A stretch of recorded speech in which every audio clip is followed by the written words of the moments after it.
Beast tamers की इस दुनिया में मेरा पुनर्जन्म हुआ था, जहां शहर के बीचों बीच हर तरफ शक्तिशाली बीस्ट घूम रहे थे। मुझे लगा कि एक ट्रैवलर होने के नाते मैं एक SSS ग्रेड का बीस्ट जगा पाऊंगा, लेकिन किस्मत ने मुझे एक भयानक झटका दिया।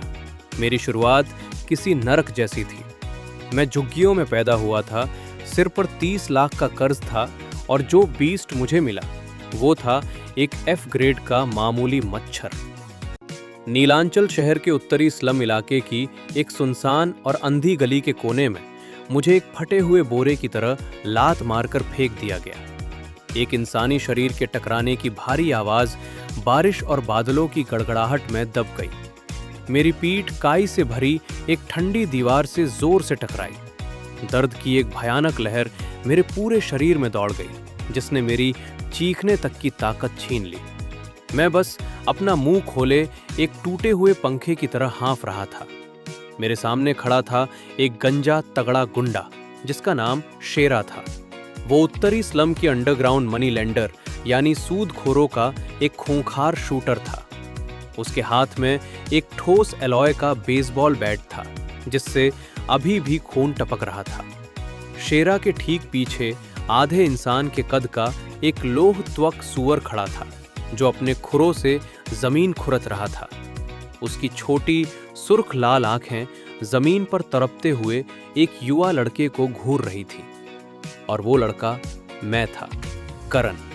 एक 18 साल का अनाथ लड़का जिसके माता पिता मर चुके थे, जो 30 लाख के भारी कर्ज में डूबा हुआ था और जो पूरे स्कूल में सबसे कमजोर छात्र घोषित किया जा चुका था। शेरा आगे बढ़ा और उसने अपना भारी पैर मेरी कलाई पर रख दिया और उसे पूरी ताकत से कुचलने लगा।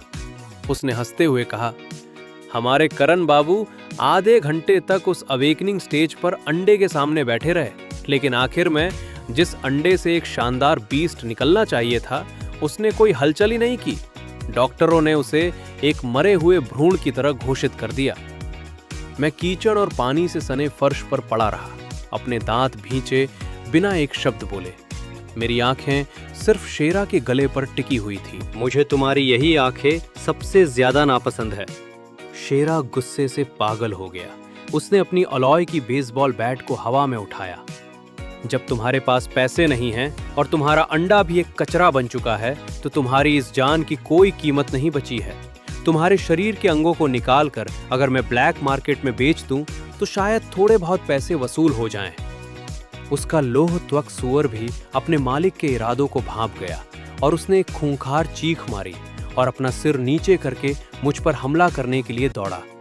ठीक उसी पल मेरी छाती से वो धूसर रंग का मरा हुआ अंडा फिसल कर नीचे गिर गया। शेरा ने बैट से वार किया। उसका इरादा मेरे घुटने तोड़ने का था, लेकिन वो बैट मेरे माथे को छूती हुई निकल गई, जिससे वहां का मांस फट गया और खून की एक बड़ी धारा बह निकली। वो सुर्ख लाल खून सीधा उस धूसर रंग के बेजान अंडे पर जा गिरा। खून वहां से फिसला नहीं, बल्कि जैसे कोई स्पंज पानी को सोख लेता है, वैसे ही उस सूखे अंडे के छिलके ने लालची तरीके से मेरे खून की आखिरी बूंद तक को सोख लिया। उच्च आनुवंशिक अनुकूलता का पता चला है। होस्ट की जान खतरे में है। आपातकालीन एक्टिवेशन प्रक्रिया शुरू की जा रही है। मेरे धुंधले होते होश के भीतर एक ठंडी मशीनी आवाज गूंज उठी। मैंने अपनी आंखें पूरी खोल दी। कीचड़ में गिरा वो मरा हुआ अंडा अचानक एक बेहद अजीब और खूंखार लाल रोशनी से चमकने लगा। शेरा ने जमीन पर हो रहे इस बदलाव पर ध्यान नहीं दिया। वो मुस्कुराते हुए अपने लोह त्वक सूअर को इशारा कर रहा था। सूअर दहाड़ते हुए मेरी तरफ बढ़ रहा था। उसके नुकीले दांत मेरे पेट से महज आधा मीटर की दूरी पर थे। तभी वो अंडा पूरी तरह से टूट गया। कोई आसमान हिला देने वाली रोशनी नहीं निकली, ना ही कोई दिव्य प्राणी प्रकट हुआ। बस एक नाखून के बराबर छोटा, काले और लाल रंग का जीव चुपचाप अपने पंख फड़फड़ाता हुआ बाहर निकला। वो एक मच्छर था, एक ऐसा मच्छर जो कुपोषण का शिकार लग रहा था। सिस्टम सफलतापूर्वक एक्टिवेट हो गया है। ओवरलॉर्ड सिस्टम को बाइंड कर दिया गया है। शुरुआती प्रजाति F ग्रेड रक्त पिपासु मच्छर। विशेषताएं: डिफेंस को नजरअंदाज करना घातक जहर। मैंने अपने दिमाग में पहला आदेश दिया, इसे मार डालो। वो छोटा सा मच्छर हवा में एक ऐसी लाल लकीर की तरह उड़ा जिसे खुली आंखों से देखना नामुमकिन था। उसने लोह त्वक सुअर की लोहे जैसी सख्त पीठ पर हमला नहीं किया, बल्कि एक मिनी गाइडेड मिसाइल की तरह वो सीधे सुअर के कान के अनप्रोटेक्टेड छेद के अंदर घुस गया। हमला करते हुए सुअर का शरीर अचानक अकड़ गया। उसकी खूंखार आंखों में एक पल में मौत का खौफ छा गया। वो पागलों की तरह अपना सिर हिलाने लगा और दर्द से चीखने लगा। ये क्या हो रहा है? तुम पागलों की तरह क्यों चिल्ला रहे हो? शीरा घबरा गया। उसने अपने मेंटल लिंक के जरिए अपने बीस्ट को शांत करने की कोशिश की, लेकिन उसे ये देखकर गहरा झटका लगा कि उस लिंक से केवल असहनीय दर्द और दिमाग के फटने की खौफनाक तरंगे वापस आ रही थी। सिर्फ 3 सेकंड के भीतर अपनी बेहतरीन सुरक्षा के लिए मशहूर उस लोहत्वक सुअर के 7 छिद्रों से काला खून बहने लगा और उसका विशाल शरीर एक ढहते हुए पहाड़ की तरह जमीन पर गिर पड़ा। तुमने क्या किया? शीरा के हाथ से बेसबॉल बैट कांपने लगी। वो अविश्वास से जमीन पर पड़ी लाश को देखने लगा और फिर मेरी तरफ देखा, जो धीरे धीरे कीचड़ से उठ रहा था। तुमने कौन सा गुप्त हथियार इस्तेमाल किया? मैंने ठंडी हंसी हंसते हुए कहा। गुप्त हथियार? फिर मैंने अपना दाहिना हाथ आगे बढ़ाया और अपनी तर्जनी उंगली को ऊपर उठाया। एक काला लाल मच्छर बड़े ही राजसी अंदाज में मेरी उंगली के पोर पर आकर बैठ गया और धीरे धीरे अपने पंख साफ करने लगा। इसका नाम रुद्र है, ये मेरा बीस्ट है। शीरा की आंखें फटी की फटी रह गईं, जैसे उसने दुनिया का सबसे बड़ा मजाक सुन लिया हो। लेकिन सामने पड़ी लाश उसे हंसने की इजाजत नहीं दे रही थी। एक मच्छर, एक F ग्रेड का मच्छर, ये नामुमकिन है। एक मच्छर भला लोहत्वक सुअर के डिफेंस को कैसे तोड़ सकता है? मैंने अपनी फटी और कमजोर आवाज में कहा, क्योंकि तुम मूर्ख हो। चाहे कोई दिव्य ड्रैगन ही क्यों ना हो, अगर उसके दिमाग के अंदर एक सुई घुस जाए तो उसे भी मरना ही होगा।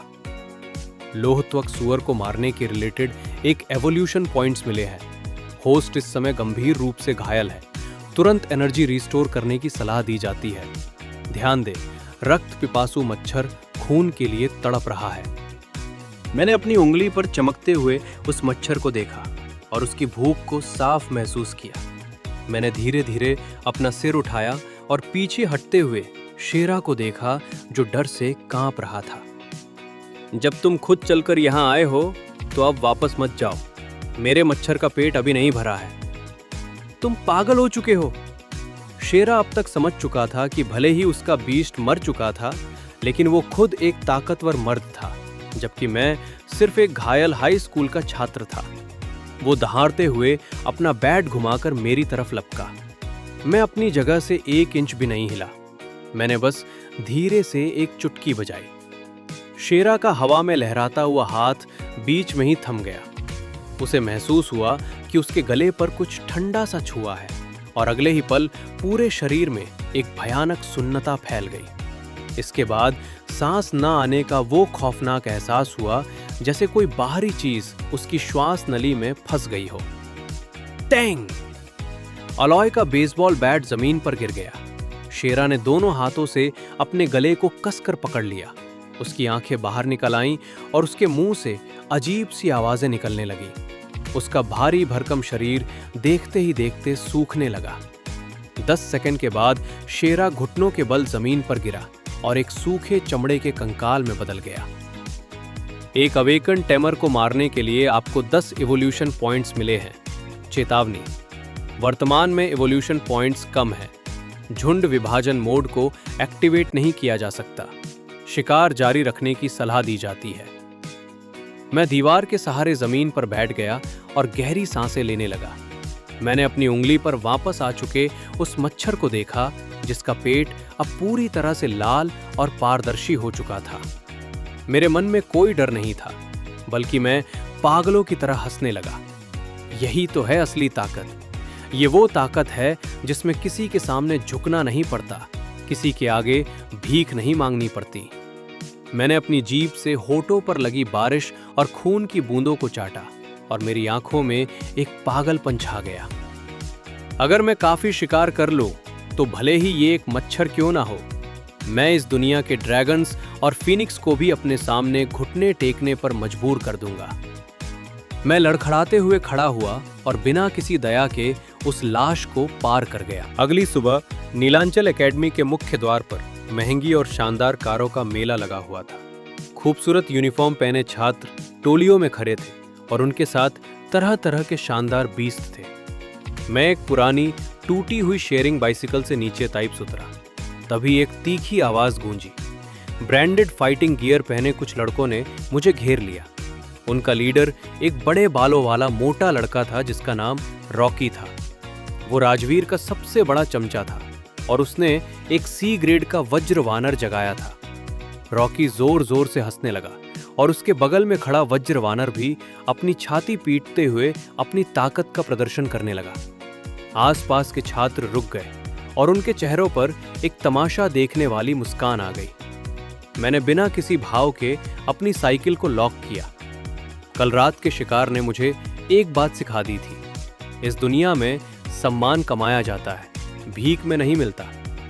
लेकिन मैं अभी स्कूल के गेट पर कोई तमाशा नहीं कर सकता था। स्कूल के नियम बेहद सख्त थे और किसी को नुकसान पहुंचाने पर सीधे इन्फोर्समेंट टीम आ जाती। मेरी मौजूदा ताकत अभी इतनी नहीं थी कि मैं देश के सरकारी मशीनरी से सीधे टकरा सकूं। रास्ता छोड़ो, मैंने ठंडे लहजे में बस 2 शब्द कहे। मेरे इस बेरुखे बर्ताव ने रॉकी को आग बबूला कर दिया। उसने हाथ हिलाया और वज्र वानर तुरंत एक कदम आगे बढ़कर एक छोटे पहाड़ की तरह मेरा रास्ता रोककर खड़ा हो गया। भीड़ में ठहाके गूंज उठे। मैं रुक गया, अपना सिर थोड़ा ऊपर उठाया और उस 2 मीटर ऊंचे वानर को देखा। मेरा दाहिना हाथ जेब के अंदर था, जहां मेरी उंगली धीरे धीरे हिल रही थी। ये हमला करने से पहले की मेरी आदत थी। रुद्र मेरी आस्तीन के अंदर छिपा हुआ था। उसने अपने मालिक की हत्या की इच्छा को भांप लिया था और वो अपने नुकीले अंगों को बड़ी उत्सुकता से रगड़ रहा था। जब मैं ये हिसाब लगा रहा था कि इस वानर की दोनों आंखों को अंधा करने में 3 सेकंड लगेंगे या इसके पैरों की नसों को काटने में 5 सेकंड, तभी एक ठंडी और घमंडी आवाज ने इस ड्रामे को रोक दिया। भीड़ पल भर में शांत हो गई और खुद ब खुद रास्ता दे दिया। एक शानदार होवर कार आकर रुकी। उसका दरवाजा खुला और एक लड़का बाहर निकला। उसके कंधे पर एक एस ग्रेड का क्रिम्सन ड्रैगन का बच्चा बैठा था। वो राजवीर था। रॉकी का चेहरा तुरंत चमचागिरी से भर गया। राजवीर ने अपने कंधे पर बैठे ड्रैगन को सहलाते हुए मेरी तरफ एक नजर डाली और बिना कुछ कहे मेरे पास से गुजर गया। रॉकी ने मुझे घूर कर देखा और भीड़ तितर बितर हो गई। मैं वहीं खड़ा रहा, राजवीर की पीठ को देखता रहा और मेरे होठों पर एक क्रूर मुस्कान आ गई। शेर और जंगली कुत्ते, उम्मीद है कि जब तुम्हारे ड्रैगन का खून पूरी तरह से सूख जाएगा तब भी तुम अपना ये घमंड बरकरार रख पाओगे। नीलांचल एकेडमी का बैक हिल ट्रायल जोन। यहाँ भारी संख्या में निचले स्तर के जंगली जानवरों को रखा जाता है ताकि नए छात्र अपनी प्रैक्टिकल ट्रेनिंग कर सके और अपने बीस्ट को खाना खिला सके। आमतौर पर छात्र ग्रुप्स में और टीचर्स की देखरेख में यहाँ आते हैं, लेकिन मैं अकेला था। मैंने मुख्य रास्तों को छोड़ दिया और सबसे घने जंगली इलाके के अंदर घुस गया। मेरा यहाँ आने का सिर्फ एक ही मकसद था, अपनी ताकत बढ़ाना। मेरे सामने सिस्टम का पैनल खुला। होस्ट करण, बीस्ट रुद्र, इवोल्यूशन पॉइंट्स 60, वर्तमान मिशन पहली इंसेक्ट टीम बनाना, जरूरत 100 इवोल्यूशन पॉइंट्स और 50 किलो निचले स्तर का मांस। बाहर आओ रुद्र। मैंने अपना हाथ आगे बढ़ाया और वो काला लाल मच्छर भिनभिनाते हुए बाहर आया और मेरे चारों तरफ खुशी से चक्कर लगाने लगा। जाओ, वो सामने तुम्हारा बुफे है। मैंने सामने झाड़ियों की तरफ इशारा किया जहां एक पवन वेग खरगोश बेर खा रहा था। आम नए छात्रों के लिए इस पवन वेग खरगोश को पकड़ना बेहद मुश्किल था क्योंकि इसकी रफ्तार बहुत तेज होती थी। लेकिन मच्छर की कंपाउंड आंखों के सामने उस खरगोश की हरकतें इतनी धीमी थीं जैसे वो कछुए की चाल चल रहा हो। जूम, एक लाल रोशनी चमकी। खरगोश अपने कान खड़े भी नहीं कर पाया था कि उसे अपनी गर्दन पर एक तीखा दर्द महसूस हुआ। रुद्र के मजबूत डंक ने एक झटके में उसकी त्वचा को चीर दिया था। उसके शरीर में पैरालिसिस का जहर फैल गया और खरगोश वहीं बेजान होकर जम गया। महज आधे मिनट के भीतर वो मोटा ताजा खरगोश जमीन पर ढेर हो गया। एफ ग्रेड के पवन वेग खरगोश का खून चूसने पर 2 इवोल्यूशन पॉइंट्स मिले हैं। ये बहुत धीमा है। मैंने अपनी भौहें सिकोनी। इस तरह एक एक करके खून चूसने में तो सदियां लग जाएंगी। मैं राजवीर का मुकाबला कब करूंगा? तभी सिस्टम की आवाज गूंजी। होस्ट 50 इवोल्यूशन पॉइंट्स खर्च करके सिंगल स्प्लिटिंग फंक्शन को अनलॉक कर सकता है। रुद्र एक मदर बीस्ट की तरह काम करेगी और आर्चर मॉस्किटोज के पहले बैच को जन्म देगी। यही तो मैं सुनना चाहता था। मैंने बिना किसी झिझक के स्प्लिटिंग को चालू कर दिया। खरगोश की लाश पर बैठी रुद्र का शरीर अचानक तेजी से कांपने लगा। उसका पेट फूलने लगा और कुछ हल्की आवाजों के साथ 10 चमकीले रूबी जैसे छोटे अंडे बाहर निकल आए। हवा के संपर्क में आते ही वे अंडे तुरंत फूट गए और मक्खी के आकार के 10 छोटे मच्छर बाहर निकल आए, जिनके डंक बेहद नुकीले थे। हालांकि वे मदर बीस्ट रुद्र जितने शक्तिशाली नहीं थे, लेकिन उनकी ताकत उनकी संख्या में थी। मैंने अपने चारों तरफ उड़ते हुए 11 मच्छरों को देखा और मेरी आंखों में महत्वाकांक्षा की आग भड़क उठी। ये तो बस शुरुआत है। जाओ, इस जंगल के हर जिंदा जीव का खून चूस कर उसे सुखा दो। मेरे हाथ के इशारे के साथ ही वे 11 मच्छर छोटे बॉम्बर विमानों की तरह फैल गए और जंगल की गहराइयों में गायब हो गए। कुछ ही देर में उस पूरे इलाके में एक अजीब और डरावना सन्नाटा छा गया। चाहे जमीन के बिलों में छिपे चूहे हों, पेड़ों पर लिपटे सांप हों या वहां से गुजरने वाले जंगली सूअर, सभी पर एक काल बनकर ये झुंड टूट पड़ा। बड़े जानवरों के लिए एक मच्छर का काटना भले ही मामूली खुजली जैसा हो, लेकिन जब सैकड़ों मच्छर एक साथ हमला करते हैं तो वो एक ऐसा दर्द बन जाता है जिससे बचना नामुमकिन था। इवोल्यूशन पॉइंट +1, +2, +5 सिस्टम पैनल पर नंबर पागलों की तरह बदलने लगे। आधे घंटे बाद मैं एक चट्टान पर बैठा था। मेरे पैरों के पास तरह तरह के सूखे और बेजान जानवरों की लाशों का ढेर लगा हुआ था और मेरे चारों तरफ मच्छरों की सेना, जो शुरुआत में सिर्फ 11 थी, अब बढ़कर 100 से ज्यादा हो चुकी थी। अब ये सिर्फ कुछ कीड़े नहीं थे, बल्कि एक काला घना कोहरा बन चुके थे जिसे देखकर किसी के भी रोंगटे खड़े हो जाएं। यही तो इंसेक्ट रेस की सबसे खतरनाक खासियत है, स्नोबॉल इफेक्ट। जब तक उन्हें मांस और खून मिलता रहेगा, वे एक कभी ना खत्म होने वाला दुस्वप्न बने रहेंगे। अब बहुत हुआ। मैंने सिस्टम में जमा हुए 500 इवोल्यूशन पॉइंट्स को देखा और इस संहार को रोक दिया। संख्या फिलहाल काफी थी। अब मुझे क्वालिटी यानी स्तर बढ़ाना था। मैंने मदर बीस्ट रुद्र की तरफ देखा। लगातार विभाजन के बाद उसका आकार पहले से काफी बड़ा हो चुका था। पर्याप्त इवोल्यूशन पॉइंट्स का पता चला है। क्या आप प्रजाति का पहला इवोल्यूशन शुरू करना चाहते हैं? अगला स्तर, ब्लड विंड एम्परर मॉस्किटो। आवश्यक सामग्री: टायर 1 के जंगली जानवर के खून की 1 बूंद। टायर 1 का जानवर? मैंने अपनी आंखें सिकोड़ी। इस बाहरी इलाके में सिर्फ छोटे मोटे जानवर ही मिलते थे। टायर 1 के लिए मुझे जंगल के और अंदर जाना होगा। ठीक उसी समय जंगल की गहराइयों से एक कान फाड़ देने वाली दहाड़ गूंजी और उसके तुरंत बाद एक लड़की की चीख सुनाई दी, बचाओ मुझे! मेरे होठों पर एक ठंडी मुस्कान आ गई। मैं उठ खड़ा हुआ और मेरे पीछे उड़ते हुए सैकड़ों मच्छर एक काले लबादे की तरह मेरे साथ चल पड़े। किस्मत अच्छी है, सामग्री खुद चलकर मेरे पास आ रही है। मैं किसी आम हीरो की तरह चिल्लाते हुए लड़की को बचाने नहीं भागा, बल्कि एक समझदार शिकारी की तरह चुपचाप उस आवाज की दिशा में आगे बढ़ा।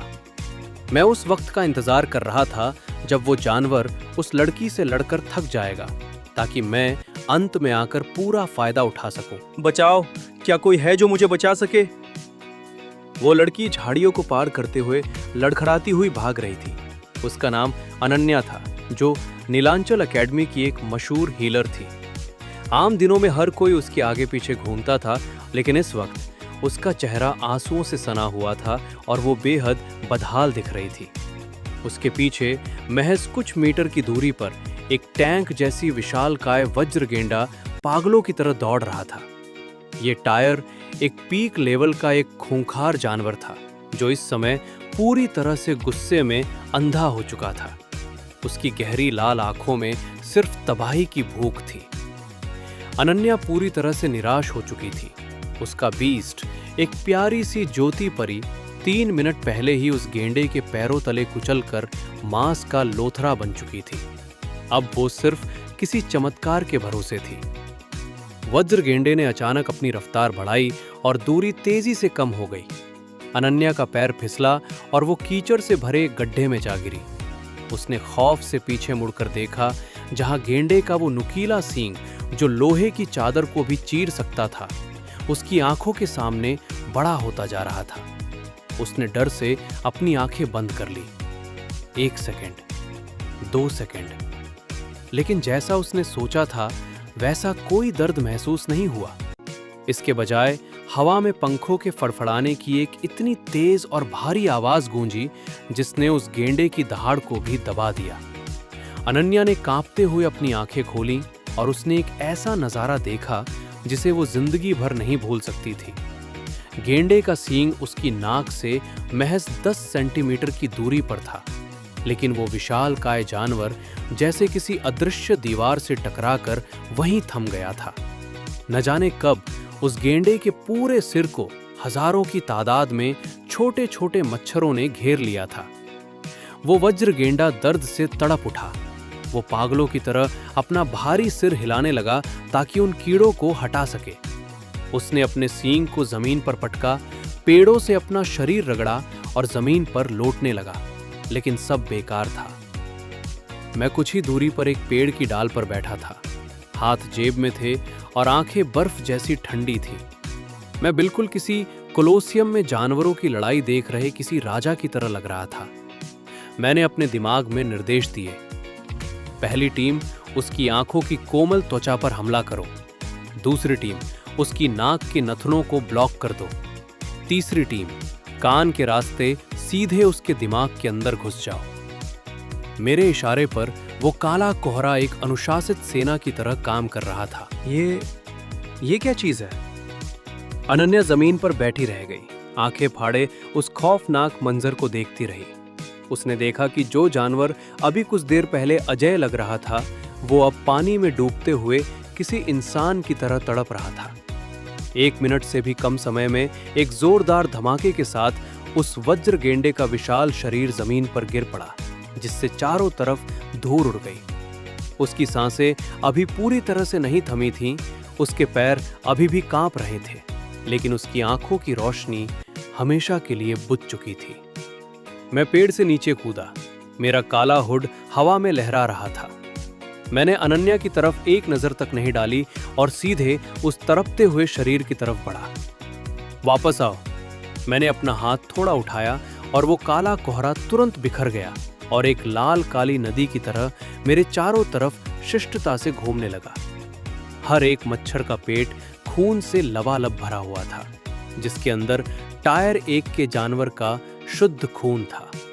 और उस झुंड के बीच में मदर बीस्ट रुद्र उस गेंडे के सींग की जड़ पर बैठी थी। उसका शरीर तेजी से बदल रहा था। मेरी आंखों में एक सनक सी चमक उठी। मैं अपने मेंटल लिंक के जरिए उस भयानक ऊर्जा को अपने शरीर के भीतर महसूस कर पा रहा था। रुद्र के शरीर की ऊपरी काली लाल परत टूटने लगी और वहां से एक दिल दहला देने वाला दबाव चारों तरफ फैल गया। उसका आकार बहुत ज्यादा विशाल नहीं हुआ।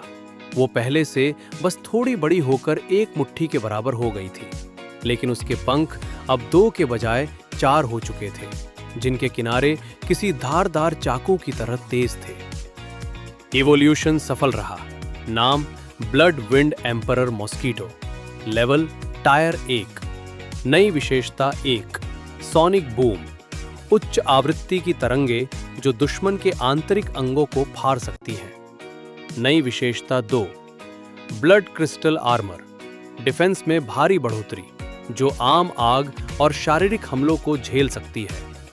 नया स्किल ओवरलॉर्ड ऑरा। निचले स्तर के कीड़ों को कंट्रोल करने की क्षमता बढ़कर 1000 हो गई है। बेहतरीन। मैंने अपना हाथ आगे बढ़ाया और वो लाल रत्न जैसी दिखने वाली एम्परर मॉस्किटो बड़े ही राजसी अंदाज में मेरी हथेली पर आकर बैठ गई। तभी मेरे पीछे खड़ी अनन्या आखिरकार होश में आई। वो लड़खड़ाते हुए खड़ी हुई और मेरी पीठ को देखने लगी। उसकी आंखों में अविश्वास साफ झलक रहा था। उसने मेरी इस पुरानी यूनिफॉर्म को पहचान लिया था और वो समझ गई थी कि ये वही लड़का है जिसे पूरे स्कूल में कचरा कहा जाता था। मैं धीरे से घूमा। मेरी आंखें अनन्या पर टिकी थी। उनमें किसी को बचाने वाली हमदर्दी नहीं थी, बल्कि एक ठंडी और बेरुखी झलक थी। मैंने जमीन पर पड़ी लाश की तरफ इशारा करते हुए कहा, इस गेंडे का सींग मेरा है, बाकी की खाल और मांस तुम रख सकती हो। इससे अपना मुंह बंद रखने की कीमत समझो। अनन्या हैरान रह गई। एकेडमी के पुराने तौर तरीकों के मुताबिक जब कोई लड़का किसी लड़की की जान बचाता है तो क्या उन्हें आपस में दोस्ती नहीं करनी चाहिए थी, या कम से कम साथ मिलकर काम नहीं करना चाहिए था? अगर जिंदा रहना चाहती हो तो अपना मुंह बंद रखना। मैंने 2 कदम आगे बढ़ाया। मेरे शरीर से आ रही खून की गंध ने अनन्या को डर के मारे पीछे हटने पर मजबूर कर दिया। आज तुमने जो कुछ भी देखा है, अगर उसका एक शब्द भी किसी के सामने निकला, जैसे कि मेरे पास इतने सारे मच्छर हैं। मैं थोड़ा रुका और मेरी उंगली पर बैठी ब्लड वेंड एम्परर मॉस्किटो ने एक तीखी भिनभिनाहट की और तुरंत उड़कर अनन्या के माथे के ठीक सामने रुक गई। तो अगली बार ये डंक सीधे तुम्हारे दिमाग के पार जाएगा। अनन्या का चेहरा खौफ से सफेद पड़ गया और वो पागलों की तरह अपना सिर हिलाने लगा। मैं कुछ नहीं कहूंगी, मैंने कुछ नहीं देखा। इस गेंडे को तुमने मारा है, सारा सामान तुम्हारा है। मैंने संतुष्टि से सिर हिलाया, मुड़ा और बड़ी सफाई से उस गेंडे का सींग काट लिया। ब्लैक जेसो बाजार में इसके अच्छे पैसे मिल सकते थे, जिससे कर्ज का एक हिस्सा चुकाया जा सकता था और अपने मच्छरों के झुंड को खिलाने के लिए भारी मात्रा में मांस खरीदा जा सकता था। मैं चलता हूं। मैंने हाथ हिलाया और मेरे पीछे मच्छरों की सेना एक काले लबादे की तरह मुझे समेटे हुए जंगल की गहराइयों में गायब हो गई। पीछे बस अनन्या उस विशाल गेंडे की लाश के पास अकेली खड़ी रह गई। उसने उस लाश को देखा और अचानक उसे एक खौफनाक सच का एहसास हुआ। जिस लड़के को पूरा स्कूल कचरा समझता था, उसने महज 1 मिनट के भीतर टायर 1 के एक खूंखार जानवर को तड़पा तड़पा कर मार डाला था। अब वक्त बदलने वाला था। नीलांचल एकेडमी का सेंट्रल बैटल एरिना इस समय लोगों की भीड़ से खचाखच भरा हुआ था। ये साल का सबसे बड़ा फ्रेशमैन असेसमेंट था। विशाल स्टेडियम की सीटों पर सीनियर छात्र और टीचर्स बैठे हुए थे। रिंग के बीच में रेफरी ने ऊंची आवाज में घोषणा की, अगला मुकाबला क्लास 3B के रॉकी बनाम क्लास 3I के करण। पूरी स्टेडियम में ठहाके गूंज उठे। हर तरफ से आ रहे मजाक और हंसी के बीच रॉकी बड़े ही घमंड से रिंग में उतरा। उसके पीछे खड़ा उसका वज्र वानर 2.5 मीटर ऊंचा था, जिसके शरीर की मांसपेशियां किसी लोहे की तरह मजबूत दिख रही थी। उसने अपनी छाती पीटते हुए रिंग की धूल उड़ा दी। एक कचरे! रॉकी ने रिंग के दूसरी तरफ अंधेरे टनल की ओर देखते हुए चिल्लाया। अगर डर लग रहा है तो घुटनों के बल बैठकर 3 बार नाक रगड़ और मेरी टांगों के बीच से निकल जा। आज मेरा मूड अच्छा है तो शायद तुझे अस्पताल में आधा महीना गुजारने से छोड़ दूंगा। तभी उस अंधेरे गलियारे से कदमों की साफ आवाज सुनाई दी। एक शांत, सधी हुई और बिना किसी जल्दबाजी की रफ्तार। मैं बाहर निकला, दोनों हाथ जेब में थे और धूप मेरे पीले पड़ चुके चेहरे पर पड़ रही थी। मैंने रॉकी की तरफ देखा तक नहीं, बस रेफरी से पूछा, क्या हम शुरू कर सकते हैं? रेफरी ने अपनी भौहें सिकोड़ी, जैसे उसे मेरा ये बेफिक्र रवैया बिल्कुल पसंद नहीं आया हो। खुद को नजरअंदाज होते देख रॉकी गुस्से से आग बबूला हो गया। उसका वज्र वानर दहाड़ते हुए किसी तोप के गोले की तरह मेरी तरफ लपका। उसकी विशाल मुट्ठी पर पीले रंग की रोशनी चमक रही थी, जो हवा के भारी दबाव के साथ सीधे मेरे चेहरे की तरफ पड़ रही थी। स्टैंड्स में बैठी लड़कियां डर के मारे चीख उठी। सबसे ऊंची VIP सीट पर बैठा राजवीर अपने हाथ में वाइन का ग्लास हिला रहा था और उसके होठों पर एक हिकारत भरी मुस्कान थी। वो इसे एक तरफा और उबाऊ मुकाबला समझ रहा था। लेकिन अगले ही पल वहां मौजूद हर एक इंसान का चेहरा पथरा गया। उस पहाड़ जैसी मुट्ठी को अपनी तरफ आते देख मैं अपनी जगह से हिला तक नहीं। मैंने बस अपना सिर थोड़ा सा घुमाया और अपनी उंगलियों से एक चुटकी बजाई। एक लाल रंग की बिजली जैसी रफ्तार से हवा को चीरती हुई एक चीज रिंग के बीच से गुजरी। वज्रवानर का मुक्का मेरी नाक से महज 1 इंच की दूरी पर था, लेकिन वो वहीं रुक गया। वीडियो पसंद आई हो तो लाइक करें और पार्ट 2 के लिए सब्सक्राइब करें।